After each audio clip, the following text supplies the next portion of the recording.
Think gadget reviews, news, and all about it. Google Pixel XL Review. Update: Live cases put to the test. Google's first phone is a lot more important than it looks. Let's cut to the chase. The Pixel XL isn't just important, it's one of the most meaningful things Google has ever done when it comes to smartphones. And yes, I know I'm talking about the company behind the world's most popular mobile OS. This top-spec handset isn't just meant to put every other Android phone to shame, it's supposed to convince iPhone owners to make the switch too. I'm sad to say goodbye to the great value Nexus range, but I can see Google's thinking behind the name change. Nexus phones were for geeks, right?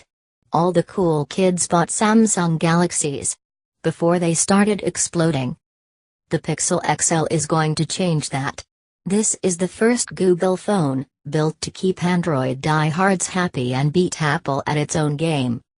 Google Pixel XL design, glass half full. For a flagship phone, the Pixel XL doesn't exactly have killer looks. There's no galaxy-baiting curved screen, or iPhone S gold or pink colors here. Sorry, rose gold. Instead, you get an all-metal frame, glass front, and chunky bezels at the top and bottom. Seriously, why does it need massive bezels when Android has on-screen buttons? It's not ugly by any means, just a little. In both the black, gunmetal gray and silver, white color choices. Because of course the UK doesn't get the eye-catching blue version. Those rounded edges feel comfortable enough in your palm, and 168 grams hardly makes it a heavyweight, but it's a little thick at 8.5 millimeters. There's a bit more personality going on around back, with a split design that's 2/3 matte metal and 1/3 shiny glass. You won't find any HTC branding here, even though the Taiwanese company actually builds the Pixel XL, just a subtle Google logo.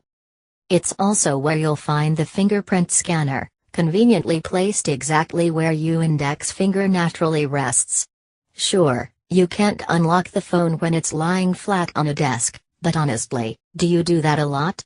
Thought not. This divided opinions in the Stuff office, but personally speaking, I think Google made the right call moving it to the back instead of the front. Google Pixel XL features head in the cloud. That fingerprint sensor does double duty as a quick way to bring down the notification drawer, without having to reach up to the top of the screen. It's a godsend here, as the large 5.5-inch screen and thick bezels stretch your thumbs to their limits. Throw in Nougat's new split-screen mode and it finally feels like a bigger screen phone running stock Android makes sense. I didn't have two apps open side by side very often, but it was handy to have the option just a tap or two away. Google's added plenty of other neat little touches, like the USB-C port on the bottom for hassle-free charging, no more having to reverse your cable every time you go to plug it in, and a headphone jack on top. That rarest of extras in a 2016 smartphone. There are a few omissions that might raise an eyebrow, like the lack of waterproofing. Now I've never once dropped my phone into a pint glass or a pub toilet, but it's still one box that Samsung, Sony and even Apple have ticked with their top-end phones. The one thing I really miss, though? A microSD card slot. With the 128GB model commanding a £100 premium over the basic 32GB version, you're either going to have to splash out upfront or be careful with your installed apps and downloaded music, even with Google automatically flushing your photos into the cloud when you run low on space. Google Pixel XL camera, picture perfect? That's right. Every Pixel and Pixel XL get completely unlimited cloud storage for photos and videos. You can snap away all day and never run out of room for full-resolution stills or 4K videos. Good job, too. Google reckons the Pixel XL has the best camera ever fitted to a phone. The 12.3MP sensor has large 1.55 mm pixels and is paired with an f/2.0 aperture lens, the same combination that served the Nexus 6P so well last year. The underlying hardware is different for 2016, though, and there's plenty of software magic on board to help your photos look their best. Oh, and it doesn't bulge out the back of the phone. Take that, Apple. Video gets a big boost too, with electronic image stabilization doing a great job of smoothing out handheld videos. It's not quite as good as having a stabilized gimbal, but it's the best I've seen from a phone. Walk slowly and softly, and the results look seriously cinematic. It's just a shame there's so much rolling shutter whenever you point the lens at artificial lights. It's not so noticeable in stills or even recorded video, but the live viewfinder picks it up instantly. It's irritating, and hopefully something Google can fix with a software update. The results speak for themselves. With the HDR Plus mode set to auto, the Pixel XL takes some impressively detailed photos. Outdoors, exposure was consistently excellent and colors had real punch, without straying too far from reality. Bright skies stayed brilliant blue, but without losing any foreground color or contrast. Inside, it does a great job with faces, preserving features while exposing the background correctly. You can even get some great depth of field effects when shooting close-ups, without jumping into Google's lens blur software setting. It might not have optical image stabilization, but the combination of phase detect and laser autofocus meant barely any of my shots were out of focus. The lack of shutter lag really helps here too.